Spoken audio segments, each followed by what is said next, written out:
Diyan at ito po yung mga nahuli po namin ni Papa sa bobo. Ayan, puno rin po diyan sa timba. 3, 4. Wow! Oh, may pasalubong. What's up mga kamilot? Welcome back sa aking channel. So for today's vlog po ay punta po ako ngayon sa palaisdaan. Kami daw po ni Papa ay mamaman daw po ng mga bubo. Kanina po pag-alis ko dun sa bahay ay hindi naman po umuulan. Bay nung ako po ay nagmumotor na, bigla na pong bumuhos ang ulan. Ako po ay maaga pumunta dito sa palaisdaan at mamaman daw nga daw po kami ni Papa ng mga bubo. At kahapon po ay siya ay nagpain. Pakadilim po pati ngayon. Ayan po maulap. Napakalalaki naman po ng patak ng ulan. Oh. Malapit na po ako sa kubo. Kaunting hakbang na laang po. Hindi po ako makatakbo. Gawa ng ano po papo ko yung mga dulas. Baka po ko yung mga hulog po pati dito sa tubig.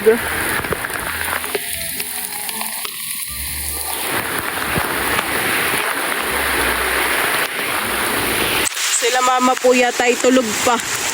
Agap ko pong pumunta dito sa palaisdaan Excited manghuli ng alimango. Hindi na po ako binabatok ng dalawang aso, ni Kulog at ni Pulot. Hindi rin po sila makalabas at malakas po ang ulan.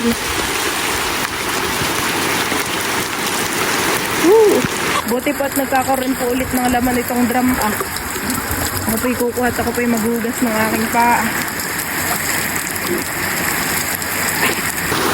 Bigla pa pong lumakas ang ulan.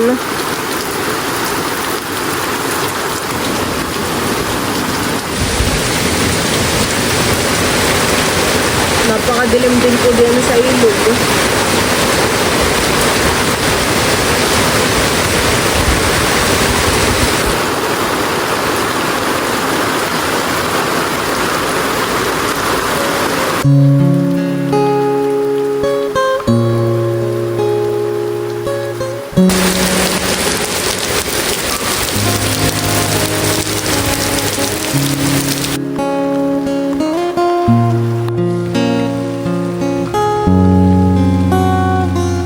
Malakas po ang patak ng tubig dito gawa ng naiipon po yung tubig dun sa taas ng trapal.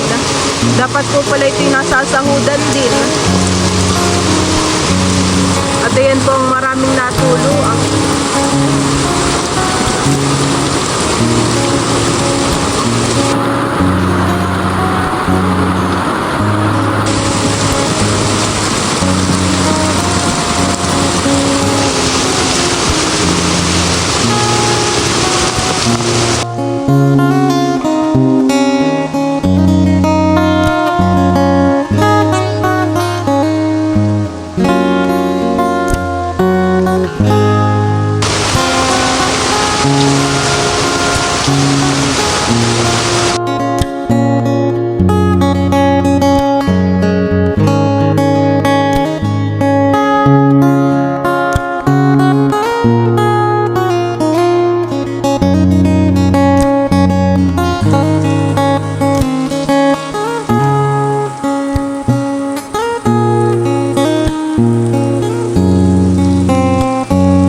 Yan po mga kamilot at bali tumigil na po ang ulan.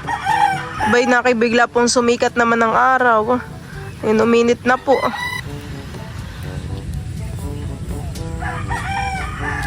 Tilaukan po ang mga manok ni Papa. Hindi pa po niya yung mga napapakain.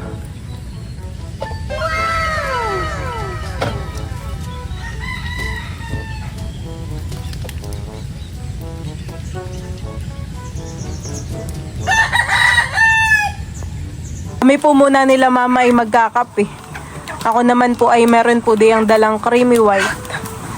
At si Papa po doon ay nagpapakain na po ng kanyang mga manok. Mga gutom na po yata, han, ito, mga nasa lubong na po kay Papa. At habang kayo mamamandaw ng bubo, ay ako na magluluto na ng almusal. Wow. Dito na lang tayo mag-almusal. Ano ba ngayong lulutuin? Mag-iihaw lang ako ng isdang galing sa Tito RJ. Tsaka gagawa lang akong pakusalan. Malalaki na pati yung manok ng Papa. O ahan eh. Pwede na magtinola. Pag po kayo na bibisit kay Papa, kumakalampo din ng pangtinola. Oh, dami nga po han eh. Ay, doon po sa may alambat, meron pa din po. Sa may kubo.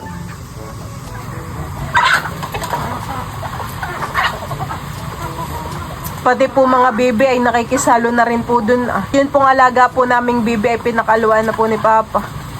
Ayan, at kami po ni Papa ngayon ay mamamandaw na po ng mga bubo. Lilimsan mo po yung tubig han eh. At po na puno po ng tubig gawa ng ulan. Pwede pang gamitin Papa yung balisa o gato na po?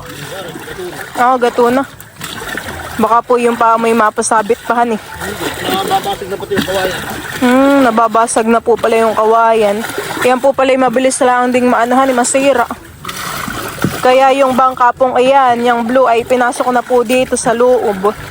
Para si Papa po ay may nagagamit. Pamaman daw po ng bubo. Ay, dun po ako sa dulo. O dito lang sa malapit. Dun sa isa. Naalala ko po bigla si Tanggol. Baka po yun ay sumama din sa amin sa pamamandaw. O yun po yun nandito. Pati sa bangkay kasama. Hindi nasama minute, nasunod din sa basig siya. Sa basig naman po han eh.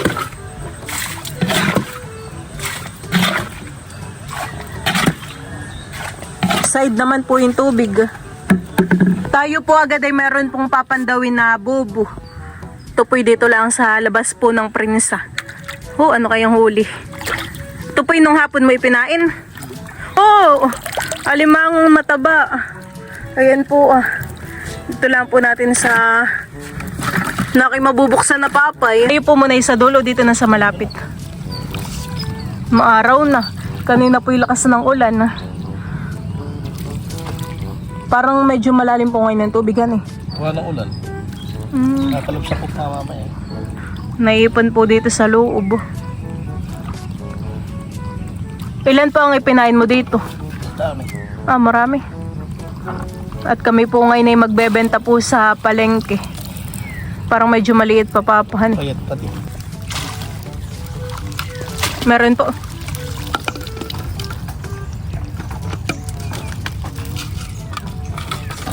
Yan, at ito po yung alimango.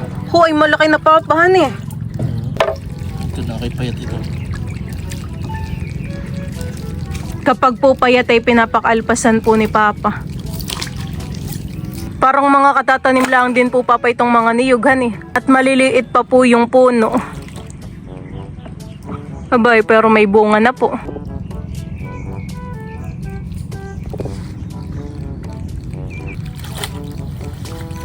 Ano po yun, alimango? Baka po yun na yung kahuhulog lang han eh. At maliit. Yun po yung huli ay mataba naman po. Parang ngayon po yung makita lang po ni Papa Alimango ay alam na rin niya kung mataba o payat. Hindi ibang kulay. Ang maputla ay Payat po.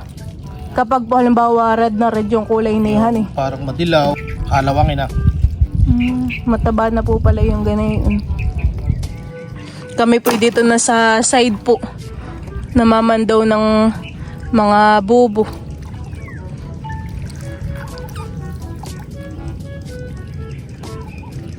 Tatlo naman. Kaya ay maliliit. Next. Baka po yun na yung mga... Wala hulog. Ang December ito. December po yung malalaki na yan. December. Meron pong isang nalagot po yung plastic bottle. Kain po nga aninawin itong tubig. Dito lang po yun, Papa. Tingnan po natin. Medyo malabo pa naman po ngayon ng tubig. Hindi ko po makita. Nakikita mo tulog. Ibas yun. Hibas po. Huli ito mabigat ay. Tingin nga po. Mabigat daw po sabi ni Papa. Oh, ay dalawa. Kala ko po isang malaki, yun po pala ay dalawa. Pasa natin yung isa't maliit. Ang kilo na daw po ngayon ng alimango sa palengke ay ang small po ay 700 po han eh. Oh, grabe po kamahal. Tapos ay nasa ilang peraso po yun, nasa 4 naman po. Gawa po ng ngayon po ay magde-December. Talaga pong yung mga alimango ay mahal. Mahal po ang kilo. Dodoong napulit ang aming bangka. Lalaki po han eh. Nasa ilang peraso po ay pero malalaki. Abot na rin po natin ito kay Papa.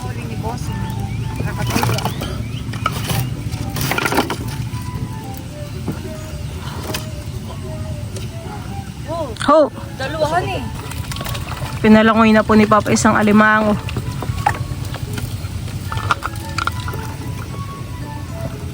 Piliin ko lang yun. Piliin ko lang yung sira. Yung pong mga may sira po na bubo ay yun po itatahiin po uli ni Papa. Kayang-kaya pong sirain ng alimango yung mga bubuhan eh.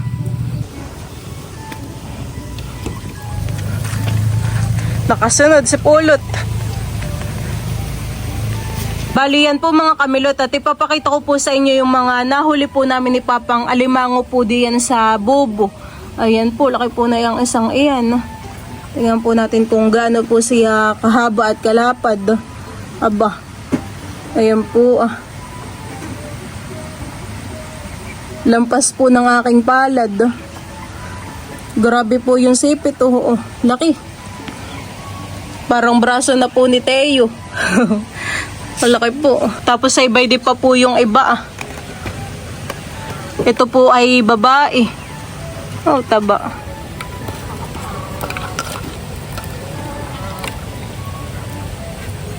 Ayan pa rin po ang isang alimango. Oh. Yan naman po ang isang alimango ay meron pong kasamang kasag. Ayan, mga naghilira po dito yung mga alimango. Yan po yung mamaya po ni Papa gapusan at siya po ay namamandaw pa po uli ng mga bubo. Meron po. Parang 4. 4 po. Yan at nagapusan na po ni Papa yan pong isang alimango. Mama, pwede na po si Papang sumali sa pabilisan pong maggapos ng mga alimango. Ano eh? Nakatigas po na itong alimangong ito. Talaga pong mataba.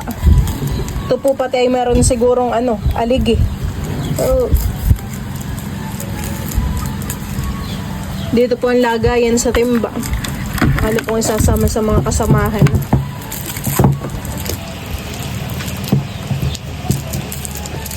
Diyan at ito po yung mga nahuli po namin ni Papa sa bobo. Ayan, puno rin po diyan sa timba. Gawa po ng malalaki. Oo, atras sa lalaki. Yan po isisilid na po ni Papa dito sa eco bag.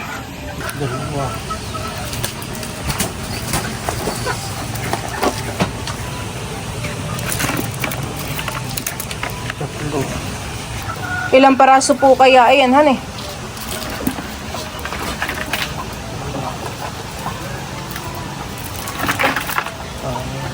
Anong size na po ng mga ganyang kalalaking alimango? Large na po. Maliit. Yung ibang maliit yun ay medium. Iyam. Oh, 10 pala yun. Ay saktong 10 po pala. Yun na po yung alimango. Ay, hindi po yung makakatakas din. Bubutnuhin.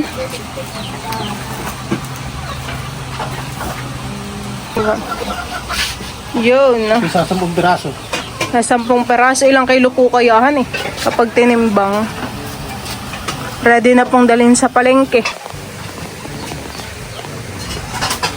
Yan po mga kamilot at bali kami po muna ay pauwi po sa bahay. Yan pong mga nahuli pong alimango ay ibebenta na po ni Papa sa palengkehan eh. Tuwang-tuwa po si Teo. Wala na, naliyaw ka. Ako'y marunong po makipaglaruhan eh.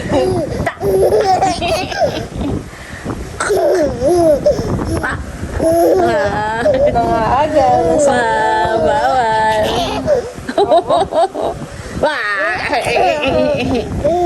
Bawal.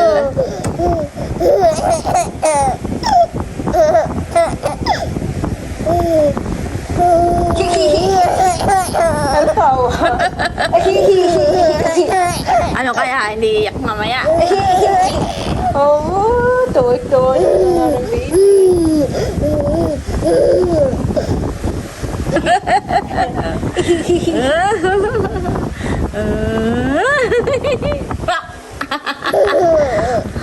Kitang-kita na yung ngipin na dalawa. Oh, count mo na ikaw. 1. Count mo na. 1, 2, 3, 4, 5, 6, 7, 8,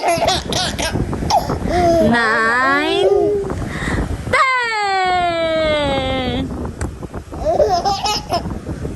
Tama na, tama. Yan po mga kamilot at bali, nadala na po ni Papa yung alimango sa palengke. At Ako may pasalubong. may pasalubong. Diaper. Pamper. Kay baby. Sabi may thank you po. Lolo, Lola. Sinasubo na. Thank you po. Gutom na yata kayo. Kapatida. Thank you po. Oops. Pampers, baka naman. Baka naman po. Oh. Dami ng pampers ni Model ko Teo. muna kayo ng pampers. Model mo na po ito. La la la. La la la la.